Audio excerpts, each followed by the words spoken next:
तुम्हारा आजाद इंडिया में Anglo Indian का कोई वैल्यू नहीं, कोई जगह नहीं। सिनेमा की तारीख में चंद ही ऐसी अदाकाराएं गुजरी हैं जिन्होंने पर्दही सीमे पर जरात और स्टाइल की नई तारीफ लिखी। जीनत अमान और परवीन बाबी से बहुत पहले एक नाम ऐसा था जिसने अपनी शख्सियत और बेबाक अदाकारी से सबको हैरान कर दिया था, और वो नाम था बेबाक नादिरा। और बेमिसाल, जिसने तुम्हारे दिल से तलवार की मोहब्बत छीनकर अपना प्रेम बसा दिया है। 5 दिसंबर 1932 को बगदाद में पैदा होने वाली नादरा का असल नाम फ्लोरेंस अज़ीक़ैल था। उनका खानदान इराक से हिजरत करके बम्बई आ बसा, जहां नादरा ने महज 10 साल की उम्र में फिल्म मूज से अपने सफर का आगाज किया। पहचानते हो इसको? कागज के टुकड़ों पे इतना भरोसा? ये महाराज की अंतिम इच्छा और प्रजा की जागी हुई उमंगों का परवाना है। नादिरन की असल पहचान बनी 1952 की शाहकार फिल्म आन। महबूब खां की इस फिल्म में उन्होंने दिलीप कुमार के मदमकाबिल एक बहादुर राजपूत शहजादी का यादगार किरदार अदा किया।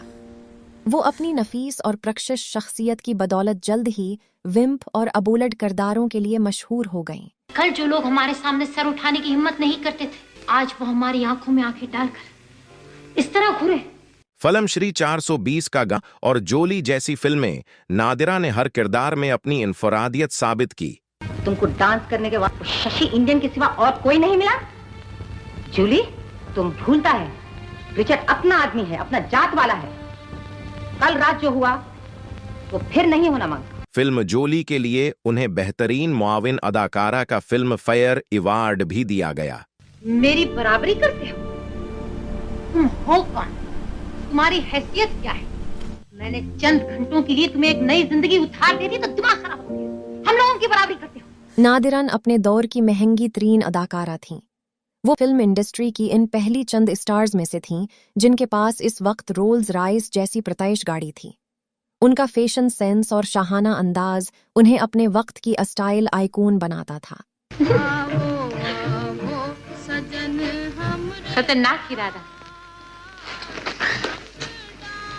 खतरनाक नहीं। 5 दहाइयों तक फिल्मी दुनिया पर राज करने वाली ये अजीम अदाकारा जिंदगी के आखिरी बरसों में मुंबई में तन्हाई का शिकार रहीं। मुख्तलिफ बीमारियों से लड़ते हुए वो 9 फरवरी को 73 साल की उम्र में इस दुनिया से रुखसत हो गईं। 100-200 हजार के चक्कर में रहते, वो ज्वारी धोखेबाज और 420 कहलाते। लोग उन्हें नीच समझकर धुतकारते हैं। 420 करनी है तो ऊंचे पैमाने पर करो। नादिरन आज हमारे दरमियान नहीं, लेकिन उनका दलक्श अंदाज, बेबाक किरदार और भारतीय सिनेमा पर इनके अनमट नुकूश हमेशा याद रखे जाएंगे।